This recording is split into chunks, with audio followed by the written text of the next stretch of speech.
Welcome to the Mo podcast, a place where individual stories come to life.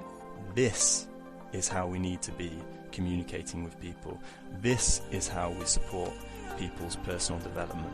It's important to speak about people believing in people. The more you're able to let go of your limitation, the more you step into your power, your inner authentic power. Mo, a place for me, others, everyone. Hello everyone and welcome to the Podventures podcast. I'm your host Kate and today I'm joined by Alessio. So welcome Alessio, welcome to the podcast. Hi, I'm happy to be here. Thanks Kate. It's so lovely to have you, so lovely to be virtually meeting you today, although we've just been chatting. So we'll get right into it. So Alessio, can you tell me, how do you go about life without reference to your age, your job title, or your relationship to another human being? I love this question, and it's also the hardest to answer. But I can do something. I can start from my name, because my name is Alessio, and it comes from the Greek Alexios, which usually means defender or helper. So okay. There isn't something that makes me more fulfilled, happier, and purposeful than helping people in any way possible. So from giving money to a homeless person to helping someone in their personal development journey. So yeah, if I had to not mention my age, my job title, my relationship, this is me. I love that. I think a lot of coaches have that fundamental value in them, that they just love helping people. Do you think you let your name define you first and foremost, and you knew the meaning and therefore you kind of made it out to be that person? Or do you think you just naturally were that person anyway and then the name just fit? Yeah, the other way around, the second. So I've never really associated my name to, who I am. Kind of came after. I was like, oh, makes so much sense that I'm called like this. Yeah, I think Kate means pure, and something else about seeking the limelight or a star. And I was like, yeah, that sounds similar. Do you relate to that? Yeah, a little bit. I think there's a bigger meaning to the name, and I can't quite remember it off the top of my head. It was like born to shine or something. And I assign it a lot to my star sign as well, which is Leo the lion. So we like to put meaning to things. But yeah, I think we're all meant to shine in a bright way, and it's nice that we can all do so. Exactly. We will dive a little bit deeper now because Alessio has an amazing story, and when we've had chats in the past, you've touched on how we'll talk about your childhood, how it wasn't bad, but it also wasn't good either, and that you grew up feeling quite fearful and insecure. So if you look back on your childhood and the way that it was, how did it shape the way that you see the world today? Yeah, as you said, I haven't had a perfect childhood, but on the surface, you could say so, because I was born and grew up in Italy, seaside town, on the beach, safe neighborhood, loving parents, delicious food, and no big traumas. So ideal, right? On the surface. But what was going on inside was completely different. So probably for the people watching either on Spotify, on YouTube, you can see a picture of myself during my childhood. So if you can look at that and imagine you you could open that picture, and inside the little me, you could put a lot of fears. So fear of being judged, fear of speaking, fear of not being enough, fear of failure, and so on. I had them all. And then add overthinking, perfectionism, self-criticism, and now close it.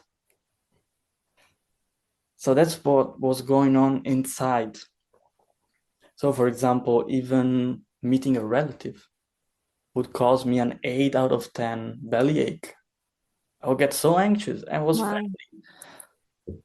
And I was what people say, the wise, quiet, well-behaved child that before going to school, most of the times, would throw up because of anxiety. And then always in groups, feeling like the awkward one, never fitting in. So basically, I've lived most of my childhood constantly in survival mode. Oh. So looking back, it's like that shaped the world in a way that it wasn't. If you imagine life being a game, the game of life will be, you have the world, which is the map where you play, and then you have you are in a certain part of the world with certain missions and things to do. And then in video games, there's something that is the difficulty that you can set. It can be easy, medium, hard, impossible. Now, you can choose that in a video game, but nothing changes in the actual game. Simply, it's maybe harder to kill the enemy, or you have less health points. Things like that. So that's how I perceived everything, with like the maximum difficulty when I was actually safe in a safe environment. Now, in my teenage years, I found a way to escape all of this through modern addictions. And I was talking about it before. First thing, video games. That's why I know about video games. It's amazing. A lot of cheap dopamine. You level up. You actually desire to do in real life, but you're doing in a virtual reality. That was really cool. But that was a way to escape from the actual reality. And after a while, it wasn't enough to cover up everything. And also my mom would get mad if I played more than 6 hours a day. That's a lot. So I found another way to escape everything, YouTube. And then around that time, also YouTube wasn't enough to numb myself fully. And around that time, other social media got popular. Instagram, TikTok, you name it. As well as Netflix and pornography. So I got them all. And I realized that this lifestyle wasn't good for me only after becoming fully a slave of this modern and subtle evil. I was 18 when I realized. So when I realized, I decided, okay, now it's time to undo 5 years of heavily carved out, unhealthy neural pathways. Easy, right? No. So I had to start somewhere, and I started exercising at home. I've tried, to become consistent in that, and guess what? I failed. A few weeks, I could manage, then stop for a few months. And then I tried again, and I failed. But then I failed again. But deep down, I knew I was meant for more. So I kept trying. I kept fighting my laziness, all these temptations, and I made little progress. for now I'll stop there. Okay. It was my childhood. Yeah. Yeah. Okay. That was really insightful. And yeah, I think a lot of people during, those teenage years and when we're young, we really are figuring things out, and we're very experimental when we're younger, and we do make a lot of mistakes, or we're still figuring things out and finding out who we are, and it's just a part of life. But it makes me really sad to think that you had such, not like it's such a good childhood, but like such a normal childhood, and yet you were plagued with so many feelings like that. Because to me, when I think about growing up when I was really, really young, I learnt anxiety. You know what I mean? Like, I didn't grow up with it. I wasn't born with those feelings. I kind of learnt it through different people's behavior, but to have just been born with all those deep feelings and that insecurity just makes me feel sad, but it's so amazing how you've grown through it. And I think a lot of people listening can probably empathize or share similar feelings, because I think I'm probably from quite a privileged position in that I don't share that, how you felt when you were younger. So it's really interesting to hear. Yeah, and when I think about myself, I also consider myself quite lucky because, yes, internally I was feeling like that, but I had a pretty normal childhood. Yeah. A lot of people that they grow up with this anxiety for good reasons. Yeah. It still doesn't make it any nicer. No. Right. So yeah, like you said, I think we touched a lot just from that question, and hopefully we'll dive more into how you've, like you said, you knew that you were destined for more, and you fell into some unhealthy patterns, but you've truly like turned your life around, but like you've found your mojo, and you found what you really want to do. And I think that's something a lot of people can aspire towards and look up to. I obviously know a bit about your background, and I know that grief's played a large part within your life. And you've mentioned how it acted as a catalyst for you to truly reflect on how you spent your life and your days, and growing up insecure as well. But how you've kind of framed grief as something to catapult rather than be held back by, because grief can affect people in many, many different ways. So what made you decide that it would be a catalyst rather than something to be held back by? Yeah, so I would say that what really changed me, what was a catalyst for me, wasn't really experiencing grief, but the realization that I might have experienced grief at some point. Let me explain. So, coming back to where we... Yeah. So, as I said, I was trying to change, a lot of effort, little progress, but still progress. But then in July 2021, we found out that my mom had stage 4 ovarian cancer. And it crushed me. It crushed me because I realized that my beloved mom wasn't immortal. Nor my dad, or the rest of my family, my friends, myself. And, life doesn't follow our expectations or our goals.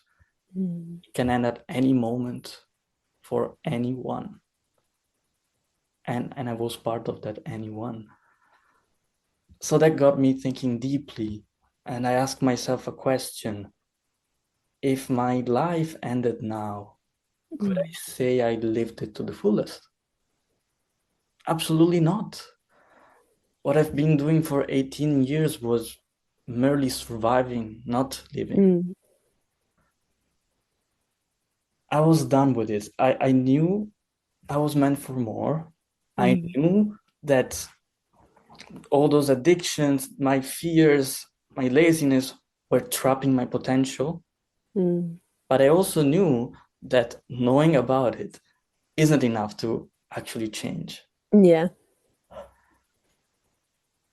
So I call it a conscious decision. I said to myself, I will change. I will overcome my fears. I will quit my addictions. I will fight my laziness. And until I can breathe, I won't quit. I won't stop. Since then, I became more disciplined. I quit all my addictions, replaced it with healthy habits. I got out of the comfort zone, traveling alone for the first times.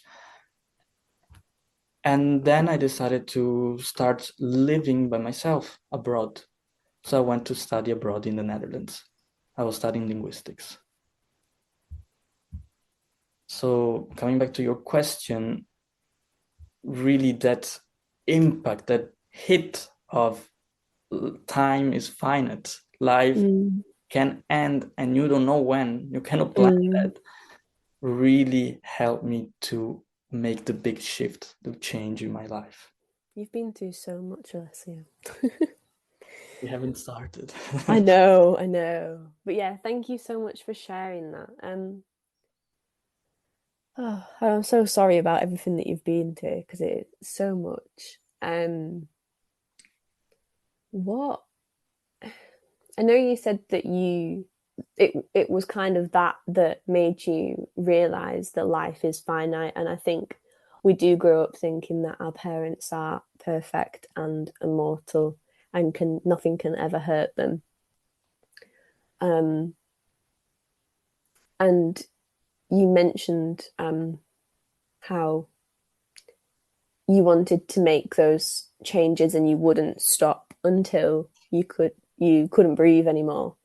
And I know so many people who have been in similar positions or are in similar positions and still yet haven't quite made it past that failure point.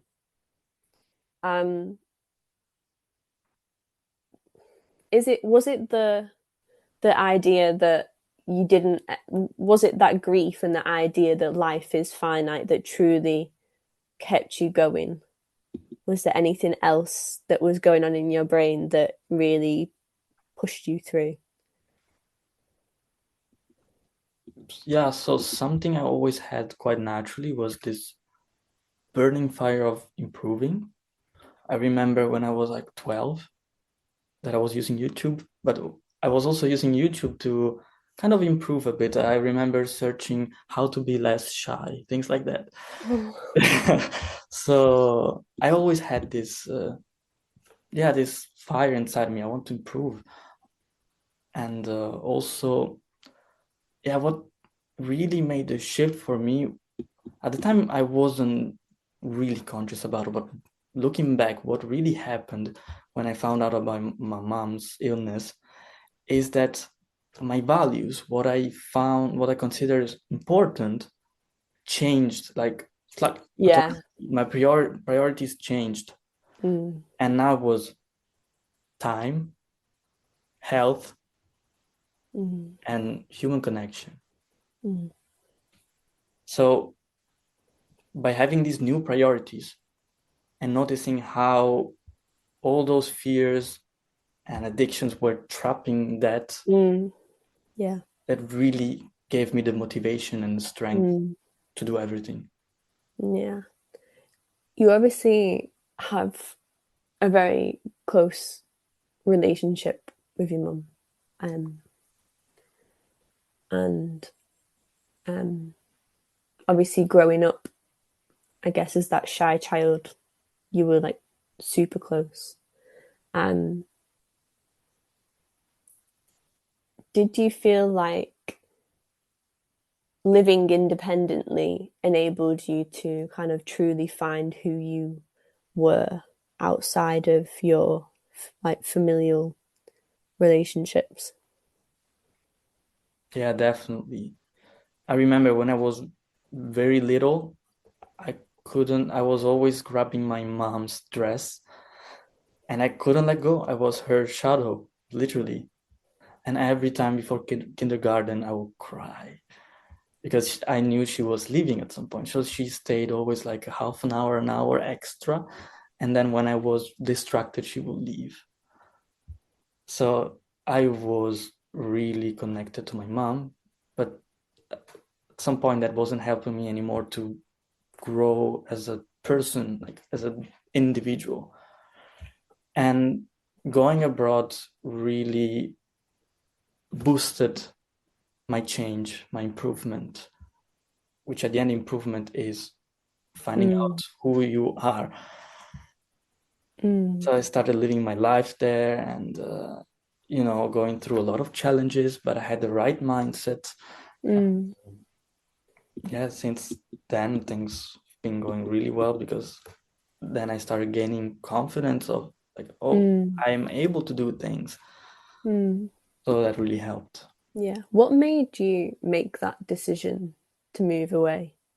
Because I guess you could have very easily stayed with all those thoughts of insecurity and perfectionism and am I not good enough plaguing you from such an early age, and that comfort of being at home maybe like cushioned your reality and your escapism. What made you, was it the grief that finally made you go, right, I really just need to kind of go off on my own and really find who I am? What made you like decide, no, like this is a moment where I need to go and be by myself and figure things out?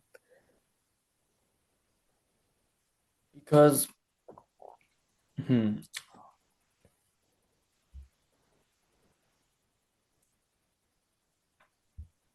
actually having grown up and stayed in the same house and same environment for such a long time made me realize how I really didn't like certain things in the environment where I grew up. And in short, there was a lot of trauma, generational trauma of other family members. And I got to the realization that that was a big impairment for me. And also, when you have bad habits in an environment and then you change environment, it's easier to build new ones. Yeah. And I've noticed every time I came back to Italy, how I would pick up some bad habits right away again. Yeah. Did you have to get comfortable with feeling uncomfortable? It's obviously, you mentioned laziness and like it sounds like there was just like a massive break in so many habits, like you said, developing new neural pathways that you'd develop from the ages of 13 to 18, and you were like, right, like I need to stop this now. It must have felt like a lot. So yeah, like it took me 5 years to build those unhealthy neural pathways, but then because of moving out, it took me less than 2 years because I took a gap year between high school and university. And in that gap year, I was really trying to improve myself and everything. And I made some progress, but it was really hard in the same environment. And then with that mindset of being uncomfortable, being more disciplined, when I moved abroad, everything was easier because, okay, now I can start the right way. Yeah. That was easy? No, but it was easier. Yeah, that's really insightful. The grief of learning that your mum had stage 4 ovarian cancer catapulted you into really questioning how you wanted to spend the rest of your days and that life was finite, and then catapulted you into eventually university and your career. Your mum's cancer was just the beginning, if you will, of everything that conspired. And obviously then your dad also had a health scare, and I mean we can go into the entire story if you want to, because it's a yeah, my jaw just dropped when you spoke about it. But you mentioned that the timing of your dad's health scare after your mum had overcome cancer, it just aligned in the most extraordinary way, which is really strange that life does that. So how did those experiences reshape your belief in resilience and purpose, through the grief of your mum, and then what happened with your dad? Finding out about my mom, then other things happened. But for a few years we were kind of doing okay. The year after finding out about my mom, my grandmother passed away. The year later, my grandfather as well. So I was actually, being very close to death. I was touching death. Now, the subsequent year, so it was the third year of illness for my mom, which is actually quite crazy, because when you have stage 4 cancer, 6 months if you're lucky. And up until that point, up until late April 2024, my mom managed to live a pretty, considering her condition, like a pretty good life. Now, what happened in April? Unfortunately, my mom's intestine got blocked because of the illness. So it reached the intestine. So that meant that she couldn't eat anymore. And if you cannot eat anymore, you have less strength. If you have less strength, you cannot undergo the treatment anymore. The treatment that is fighting the illness. And if you don't fight the illness, it will just grow more. And a surgery couldn't have happened because she was too weak.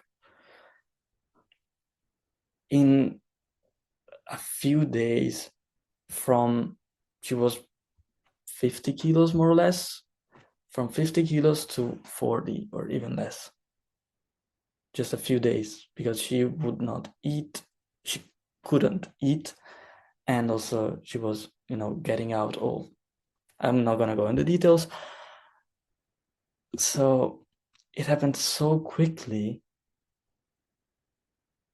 My mom was ready to die. She knew from the beginning. But we weren't ready. This happened so quickly that my brother, that was studying outside in Italy, but outside, and me, that I was in the Netherlands, we couldn't have even come back in time to spend time with her and even say goodbye to her in person. It was horrible. When it was basically the end, my mom had nothing left.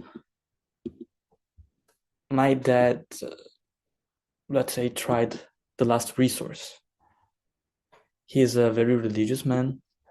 He even has a role in the church, knows people in the church, and he's the spiritual son of a very influential figure in our region. So he went to him and explained the whole situation.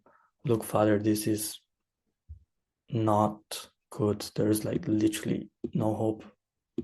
I don't know if she can make it another day. And this person, which is for people who know about faith, he used to be very close to one of the most important saints of this age, Padre Pio. Anyway, my dad explained the situation and he said, let's pray. And my dad, in in his head is that, yeah, you can pray, but the situation is not good.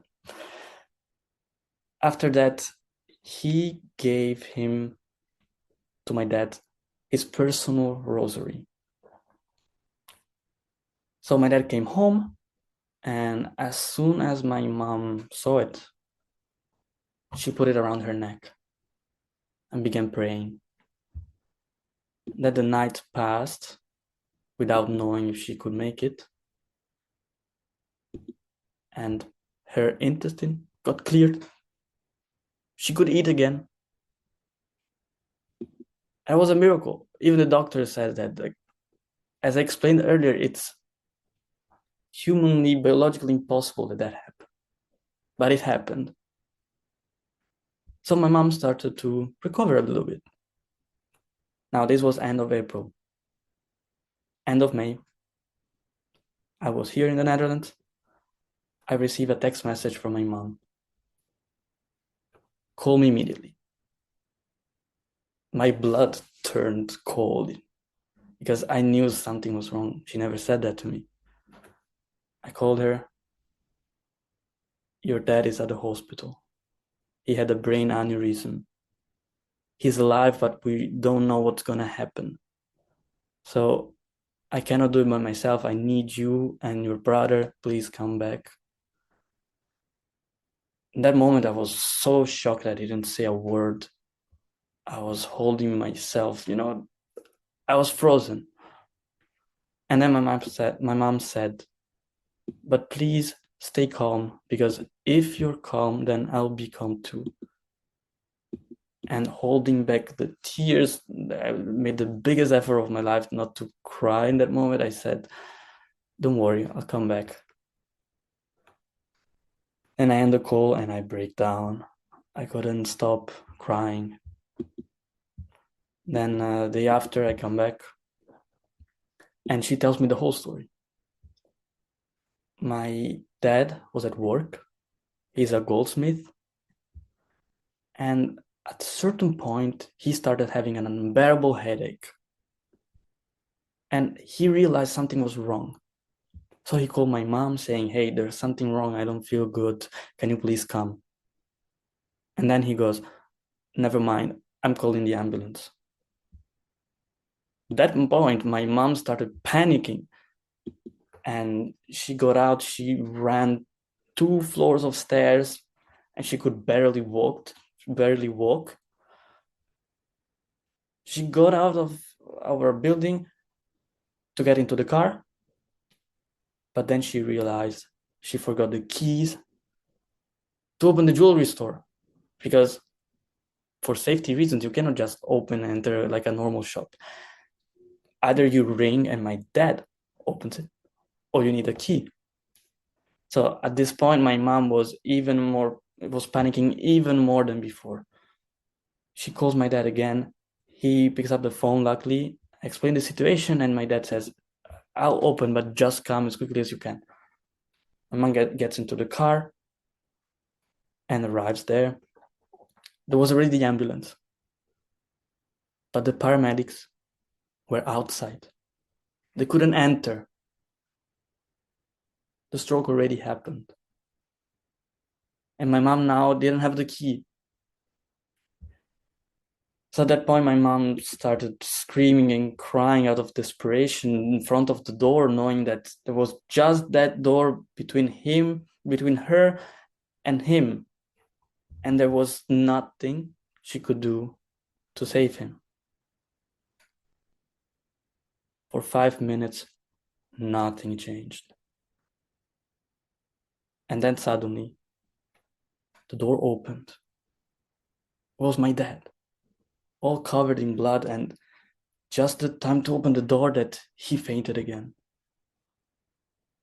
But this time, they took him to the ambulance and to the hospital.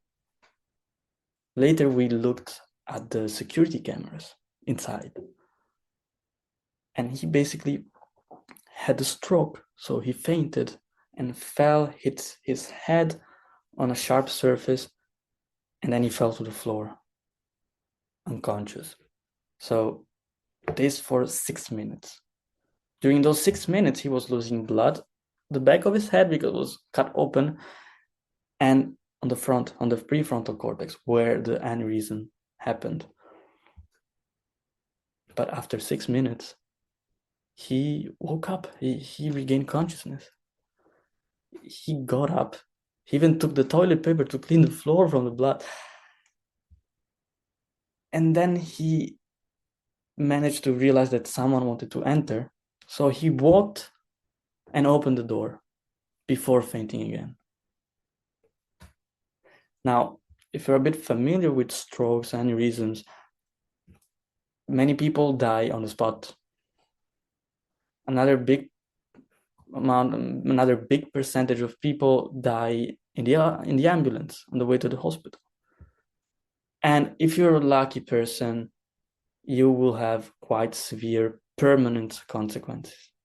So maybe half of your body's paralyzed, or some people get depressed because some areas of the brain are not functioning anymore, or your emotivity in general is impaired, is completely changed. Some people have language impairment. So horrible things. But if that happens to you, you're lucky. My dad had nothing. He had for 3 weeks an emotivity problems. He was very irritable, always getting really angry, like evil, completely different person. And those have probably been the hardest 3 weeks of my life. But then he came back to normal. He was himself again. And after a month, he went back to work. And now he's healthy. So, another miracle.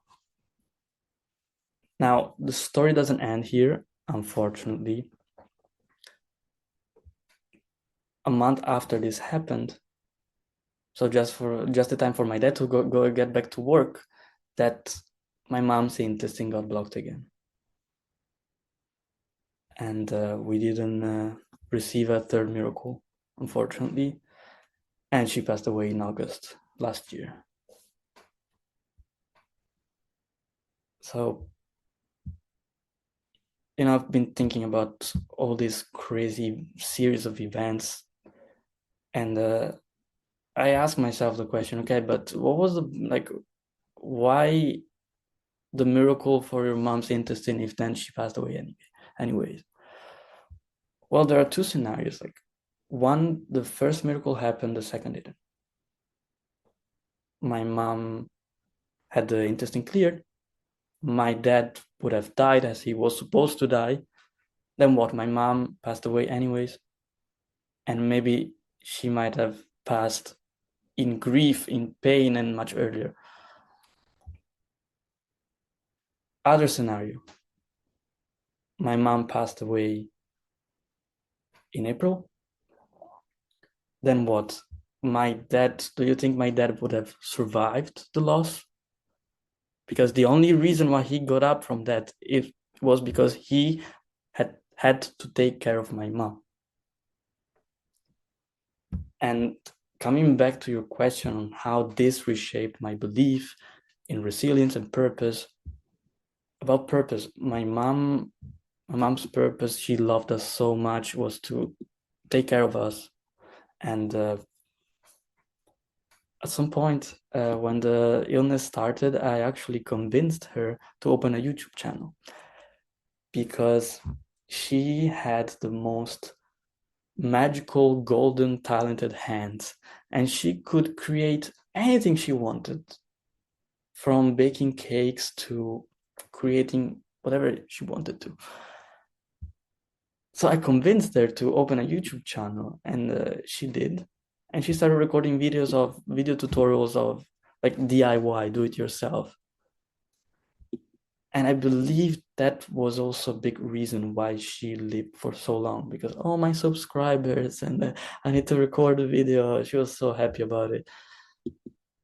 So this is how important purpose is. And as I said before, for my dad, he only woke up from the stroke and recovered so quickly because he had purpose. He was the main person helping financially for the family, providing for the family, and he had to take care of my mom. He had been her caregiver for the last 3 years, so there was no way he could die. So this is how powerful having a purpose is. We can do things that we don't think they're possible. And for the resilience part, I mean, seeing that as human beings, we are capable of going through and go back to, normal life after things like that. Also myself, like experiencing all of this, and I'm fine. I still live a pretty happy life. Well, when you think about it, okay, what's the worst thing that could ever happen to you? That a loved one passes away. And then this happened. And I'm still fine. Of course, there's grief. It's horrible, but I'm fine. Then I started seeing, okay, so anything must be possible. I can recover from anything. I can achieve anything if I wanted to.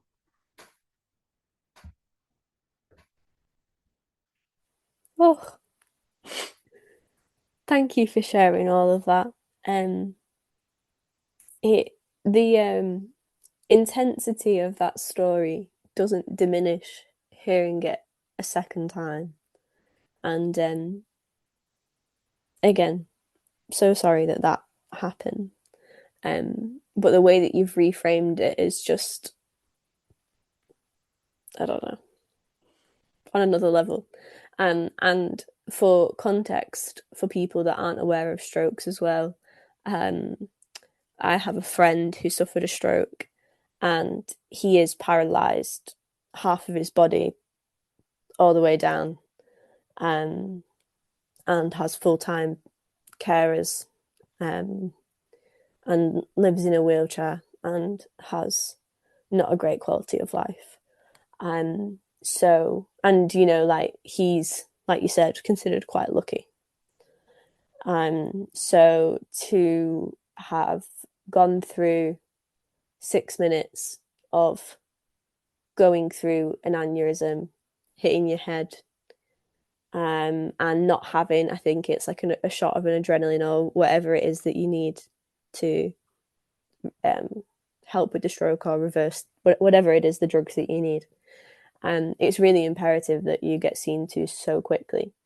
And the fact that he didn't, and that he was okay, and like you said, the purpose that he knew that your mum was coming to go and get him out the shop and she didn't have the key. And like you said, a second miracle. It really does show the power of purpose, and it must have really kept him going from suffering an aneurysm, losing consciousness, and then going to open the door. Yeah, it kind of renders you speechless, really. Mm. But yeah, thank you for sharing all of that. Did it, obviously you still, this is such a weird pivot to take on, but obviously you still live in the Netherlands, and when your mum was going through that with her cancer the first time, you didn't have the time or the chance when she was going through the intestinal blockage to go and visit her. And if you look at it in a different way, the fact that she was kept alive gave you the chance to fully kind of have more time with her and eventually say goodbye. Was it really hard, one, being so close to her and moving to another country? And then obviously when she got ill, was it hard not being in the same country? Yes and no. So when she got ill, I was still in Italy. It was during my gap year. So that was actually nice because we could go through the same thing together. And she has been so positive about the whole thing that we couldn't really understand actually how bad of a thing it was. But she wasn't showing it. She was always positive about it. And then when I moved abroad, it made me think even more about, like, made me even more intentional about speaking to my mom. We would video call almost every day for like 2 hours, and I knew like this can end at any moment. So I really enjoyed every moment we had, even if it was online. But luckily, like, you can still talk and see a person even if you're in another country. So I didn't feel like missing her in that period. But also it was really nice when I was back to actually see her in person. Yeah. And do you think faith played a large role? And like obviously you said that your mum stayed positive, and when you do get stage 4 cancer, you know, the maximum usually life expectancy you get can be 6 months. They can never really put a time on it because I've had friends who have been given a couple of weeks and then they've died in the next couple of days. So to then have had, I think you said 3 years, do you think it was, you know, you can't really put it down to anything, but do you think it could have been her positive outlook and perhaps her faith that kept her going for so long? Yeah, I believe these two things you mentioned are the main reason. Because having hope, faith, believing in something, and being positive about whatever happens to you is, from positive psychology, literally more important than being healthy, than a treatment. So I strongly believe that. And do you think now, obviously, I'm really sorry for your loss of your mum, but do you think now she's gone, it's kind of changed again your outlook on life? Yes, I'm trying to reframe it not as pressure, because that gives me anxiety, but more as a gift.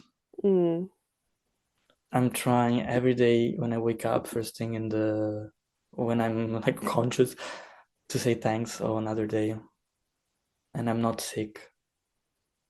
Or even if I'm sick, oh, another day I can see. Or oh, another day I can taste, I can touch, I can hear. So I'm really being very mindful about it. And the result of that is my life is full of joy and happiness because I'm doing that. So in a way, thanks to my mom. You're not taking anything for granted. No. Yeah. And you mentioned your partner, and I just want to touch on, you said that you've been going out together for 3 years now, which means that they've been there for you throughout this period. How has your relationship kind of grown and changed, and what's that relationship like? How's it supported you through this time? I feel very lucky that I had that kind of support from my partner, because alone it would have been much harder. And also this whole situation about my mom, everything that happened, again, as I did it with my life in general, I did also in the relationship, to be grateful to still have this. Sometimes it's fear, sometimes it's feeling of a gift of this can end at any moment. So that really keeps me present. And as a consequence, I have a very good relationship with my partner, because we never take each other for granted. Which is probably one of the biggest killers of a relationship. Yes. Yeah, thank you so much for everything that you've been sharing and have shared. So I want to ask, because you were kind of alluding to when you started the gym and you were breaking down the habits. I know at one point you made one small but consistent change that shifted your path.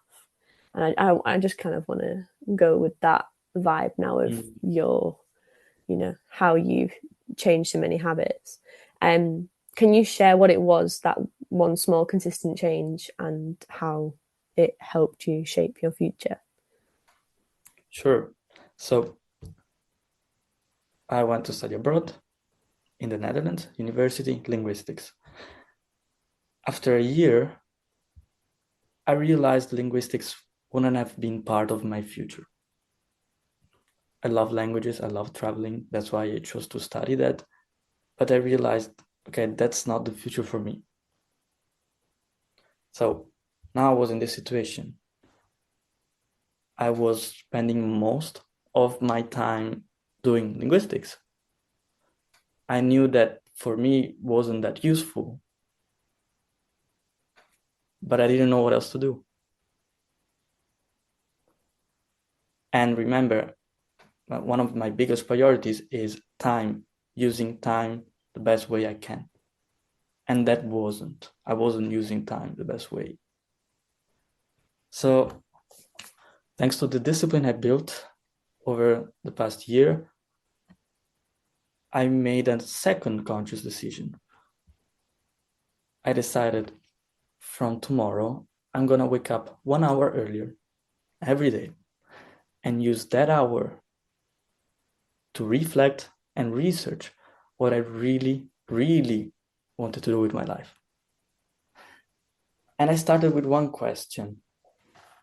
What is it that I cannot not do? So what is it that I can't help but do and I love doing? And it was so simple for me, helping people. So that's where I started. Then after 2 months, so more than 60 hours of this reflection and research, I came to the conclusion that I wanted to help people reflect. I wanted to help people improve, change their life, not by me telling them what to do, but by helping them think better and coming up with their own answers. And it's funny because I found this, that I wanted to do this before actually knowing what coaching was. So I wanted to become an entrepreneur, create this new profession and everything. And then at some point I realized that coaching is exactly that. Because, when you don't know about it, you think that coaching is kind of that person that wants to steal money from you, telling you what to do. Yeah. On YouTube ads, you see that young person that wants to sell their course or whatever. Yeah. So that's what I thought. And I was in my research, I was always, oh no, I don't want to do that. That's cringe or whatever. But then one day I stumbled upon like a description of what coaching actually was, and was matching like 100% with what I wanted to do. So coaching, amazing. What do I do now? Can I just quit university? I've made this decision a year ago, now I quit. So I'm not the kind of person that just, jumps into the void. I'm extremely careful. So I thought, maybe let me pay for a life coach. Let me be the client. So that, I have a service that I would love to have for myself.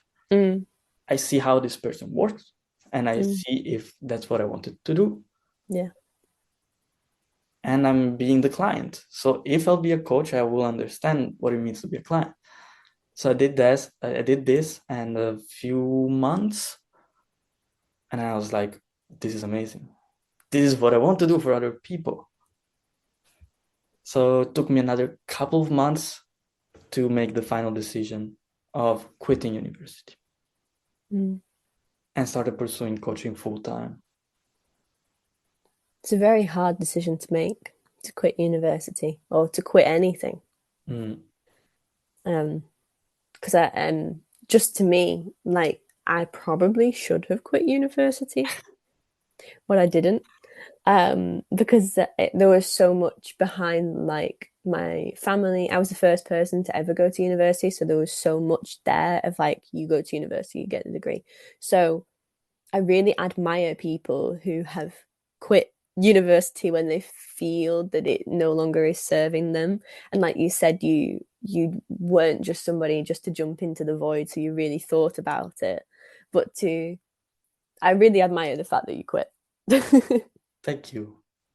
But I get it completely, especially like, family expectations from family. And what I did was I knew I wanted to quit university. I wasn't sure 100%.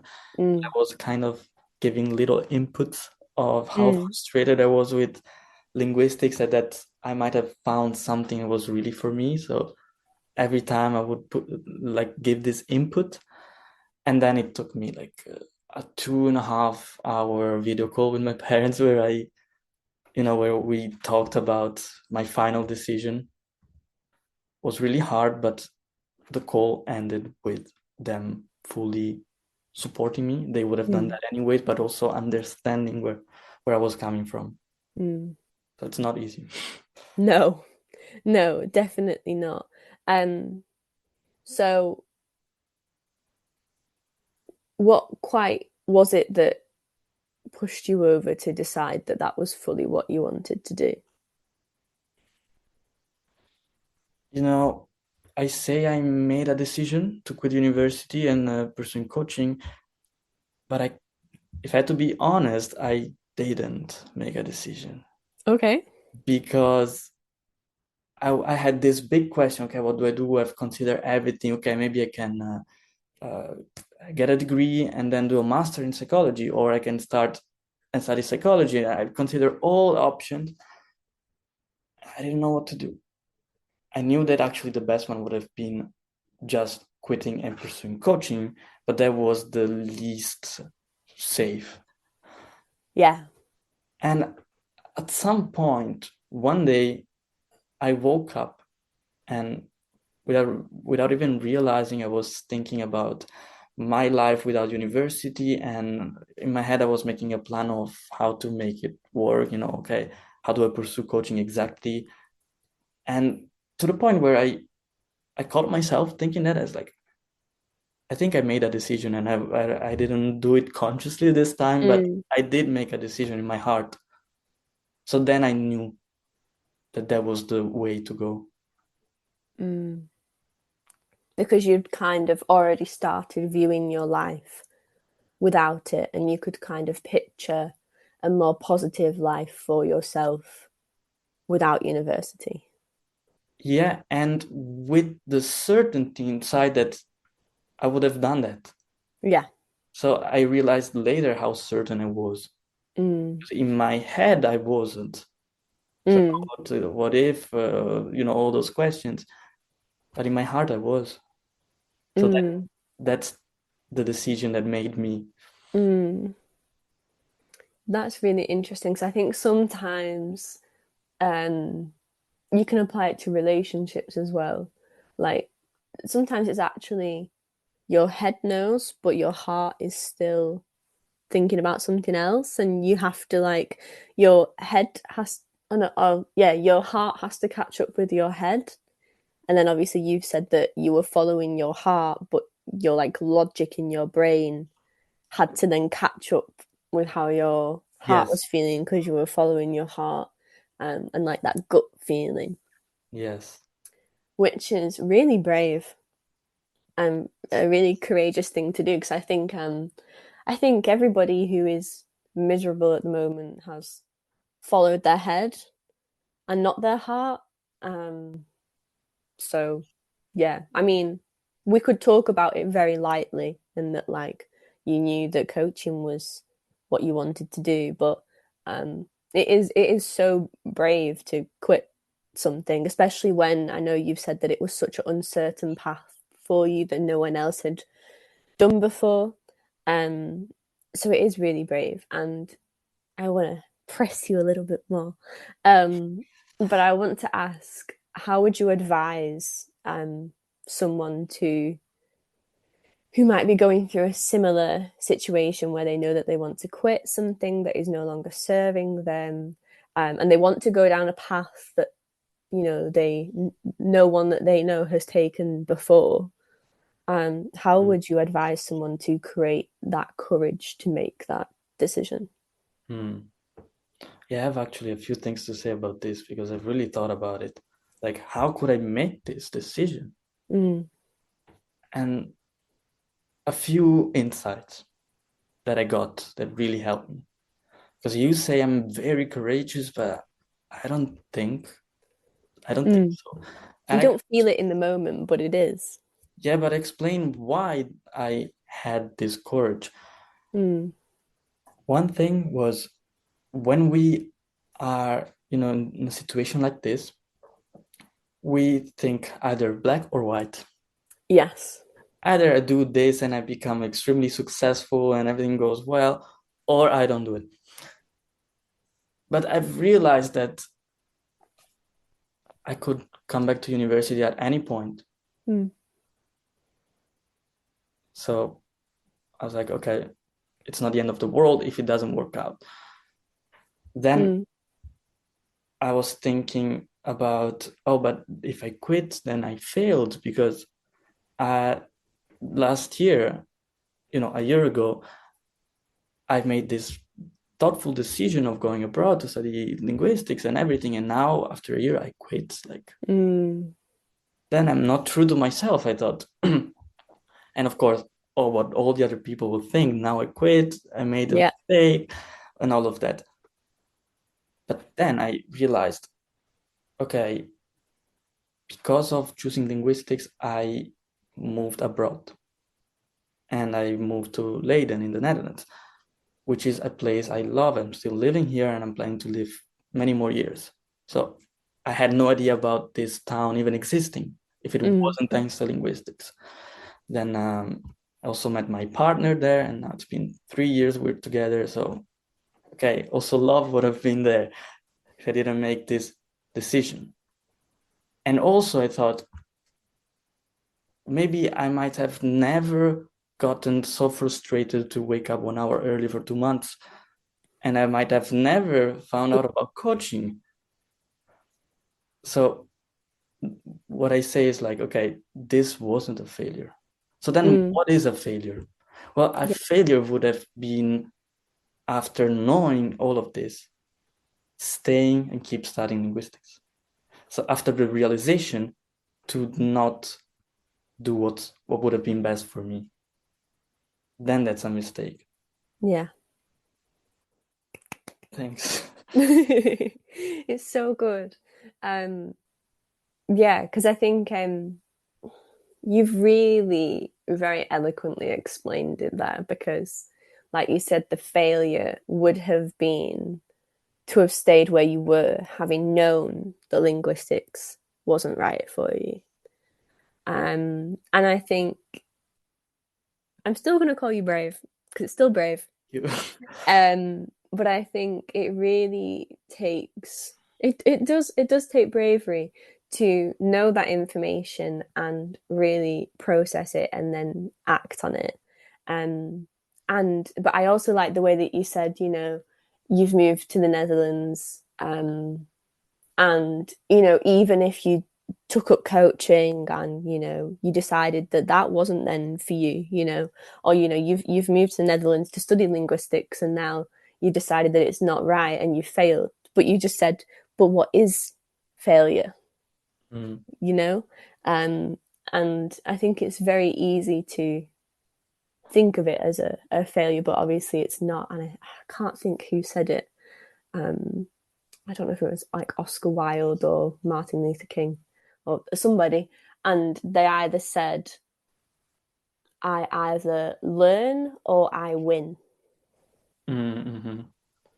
Yeah. It reminds me of a story from Thomas Edison. He invented many things, but the most famous thing is the light bulb. And he had failed around 10,000 times. He had 10,000 failed experiments. And a journalist one day he interviewed him, asking him, this was before he invented the light bulb. Like, you failed 10,000 times. Like, why don't you just give up? To which Thomas Edison answered, what?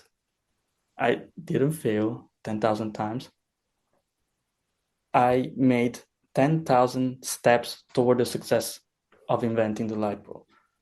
And then he said, and then by the end of this year, December, I will have invented the light bulb. And then he did.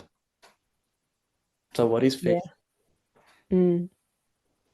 I think it's so easy for you to, like, if you take a step every day, like you were getting up an hour earlier every day, and you take a small step every day, it's just 1%.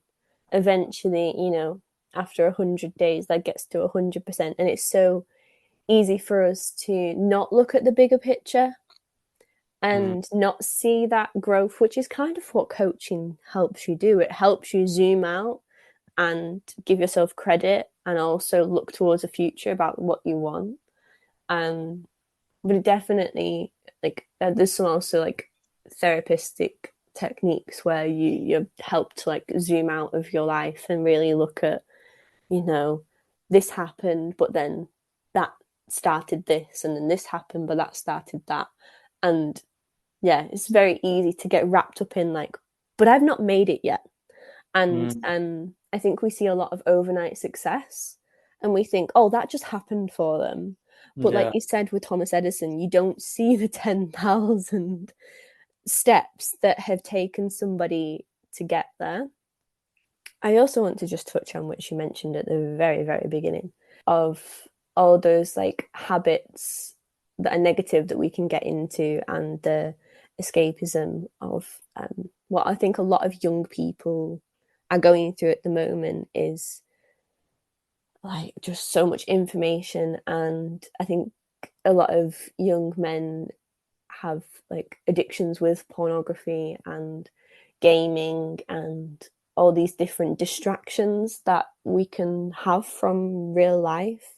And it's just really insightful that you kind of saw that. And I think, I don't want to put you on this massive pedestal, but it really does make you a role model for young people, that like you've escaped those things and you've recognized those things within yourself, and like found what lights you up, and broken all that, the 5 years of those habits, and broken them in 2 years by changing location. So I think it's really inspiring what you've done. Thank you. I really appreciate it. Is there any other takeaway from those experiences that you'd like to share? I don't want to have not asked any question about that time in your life. I think, yes, there are many things, but I will keep it at purpose, resilience, and being grateful, because those are the 3 most important things. Yeah. You've mentioned that you're trying to reframe it away from having pressure, because obviously I think that could give you so much anxiety over everything that you do now has to be intentional. Everything that you do now has to be to better yourself or anything like that. That's something that I sometimes struggle with. So how are you kind of reframing that in a way that is loving and kind to yourself? I have a very simple answer, but at the same time, I feel it's really complicated to put in practice. Usually behind fear, there's what we ultimately really want. And that means that you can always reframe fear, worry, anxiety into something to be grateful for. Because fear comes from maybe losing something, or that something bad happens. So that means that you still have that thing right now, so you can be grateful for it. And that things can go bad, that can always go worse, or in the moment they're still good, so why worrying about the possibility they can go bad? So there's always a side of gratefulness. Like, imagine fear being a coin. On the other side of the coin is gratitude. Yeah. They say that anxiety is just excitement, but it's with a different outcome. So you can be like really excited to go on holiday because you attribute it to having a positive outcome. Or you could be really nervous about this podcasting interview because you think about, oh, what if it goes wrong? Yeah. And it's just how you reframe things. But like you say, in reality, actually putting those types of things into practice is a lot harder than just how we talk about it. Yes. So obviously now in your coaching, you having gone through everything that you've gone through now and treading down that uncertain path of quitting university, you help people see paths that are uncertain that they didn't even know that was there, and you help them question why they believe that they can't do something, or like they have that fear of failure, but it's like, what is that fear truly masking? So how do you do that? I mean, you don't have to give too much away. How do I do that? So both from my own experiences and how those shaped my coaching, but also in general for every coach. So if there's one skill every coach should master, it's the skill of keeping things simple, which is the hardest thing. And you can expand it to life, keeping life simple. So I've asked all kinds of questions to people to try what worked and what not. And usually, you want to sound smart or have a very complicated question so that then the client gets a very complicated and smart answer. But reality is that when you ask the simplest questions, people get the biggest insights. So even what do you really want at the right moment? Because what's important is not the question, but that you ask that question when it needs to be asked. So what's really important for you, or what do you really want, or how true is that? Oh, yeah, I like that one. super simple. How true is that for words? And if you ask it at the right moment, people's brain, boom, explodes. Yeah. Spoken like a true coach. Yeah. I love that. You're so right, though. It is the most simplest questions. And I love seeing people work things out for themselves, and you can literally watch the cogs turn in someone's head when you've asked them a question that really just shatters their belief system. Then another thing I love doing, but I actually started doing it for my own understanding of what the client is going through, is first setting a goal at the beginning, like Mo teaches us with the GROW model. But usually a goal is like one sentence.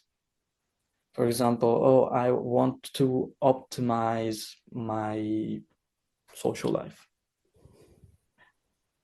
And sometimes I think, okay, I mean something by optimizing, or maybe you might mean something else. So I just ask, what do you mean by optimizing? Can you explain it to me? And people are like, good question. I don't know, actually. And that's really important, because if you're working on something that is not clear for the person, then we end up being very confused. So like literally asking, what do you mean by this word that you used, can be like life-changing. Or role playing. I don't always do role playing, but one thing I love doing is when we are a bit stuck during the session, I tell them, okay, imagine I was your best friend and I was going through the exact same thing you're going through right now. What would you advise me? And the people instantly start getting like, oh, you should do this, or like, think about it this way. All kinds of smart answers from that. And then all I need to do is like, okay, take note of yourself, what you say to yourself. because we're so focused on seeing ourselves as different than other human beings that we treat ourselves completely differently and mostly very negatively. That if you zoom out by doing this simple role play, people get very big insights. Yeah. The biggest. Anything else before I keep talking? No. Okay.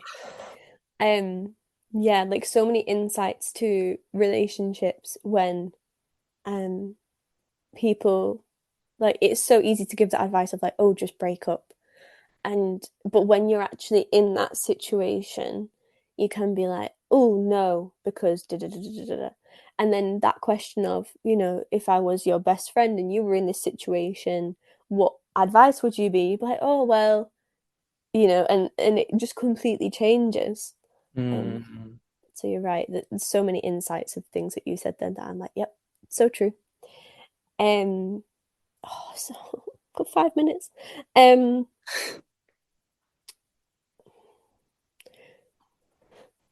What does your coaching now made up of? How do you spend your time? A lot of time coaching, is a lot of one-to-ones. What does your week look like? That's a good question. I actually do many things, especially starting out as a coach with no previous experience of anything. It's not the easiest thing because you need to build your persona, brand, and competencies and network from zero. Yeah.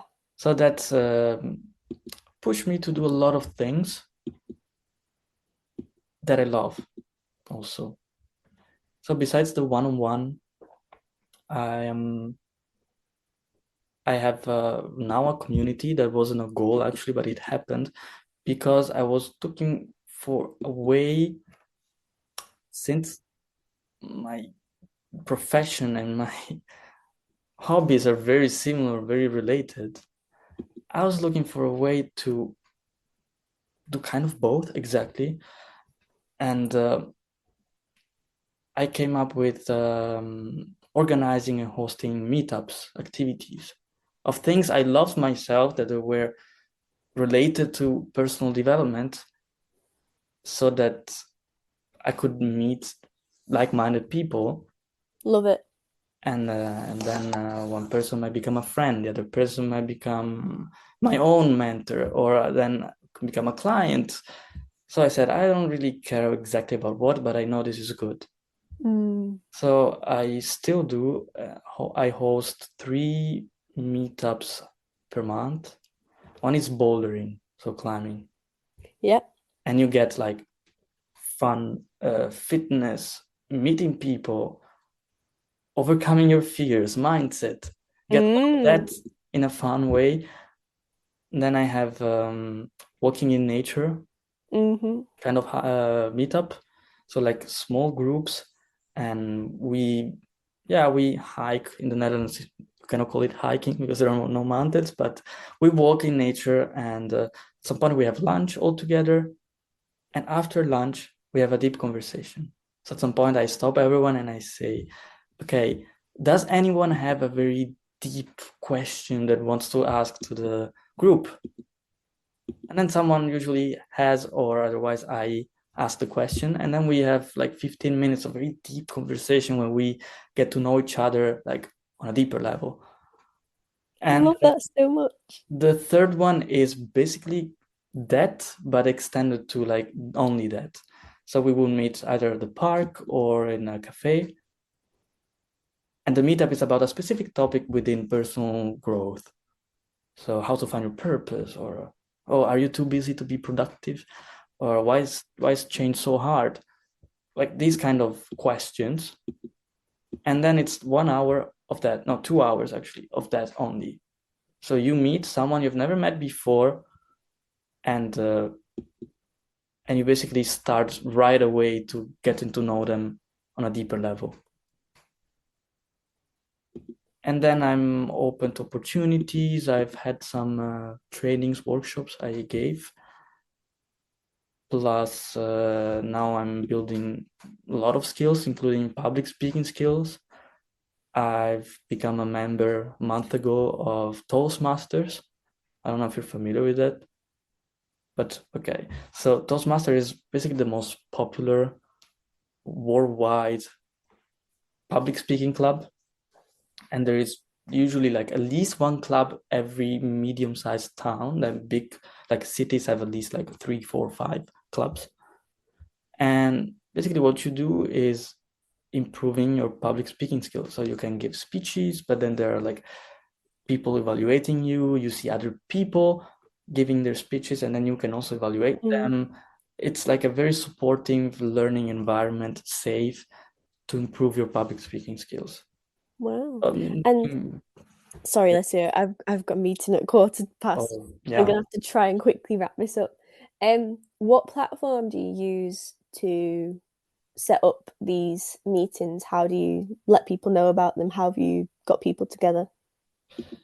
I use meetup.com. That is like exactly for that. Yeah. But there are like many others like Eventbrite. Yeah, Bright.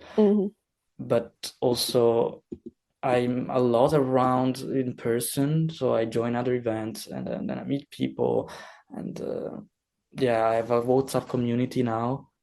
Oh wow! Where like there are people that come from the meetups, but also people I've met in person, and then I find that they like personal development, and I say, "Oh, I organize these things, want to join?" So a bit from everything. That's so amazing. They say now that the key to a long life is human connection and the amount of meaningful human connections that you have. Very true. And that's my mission, to help people have more connections. So I'm sorry to feel like I'm cutting this short or speeding on. It's okay. But is there any one last reflection that you would like to close this recording with? I know you've said things like anything is possible, but it's your responsibility to make it happen. But is there any one last thing that you'd like to close off this episode with, like for someone else that feels fearful, or just any one last piece of advice or nugget that you'd like to share? Yes, I do. Something I didn't mention, which massively helped me, was that at the time when all those things happened, I had a philosophy of life, which was everything happens for a reason. Yeah. Now, I don't 100% believe that anymore, but when you truly believe that, you actually make, from everything that happens, you create a reason out of it.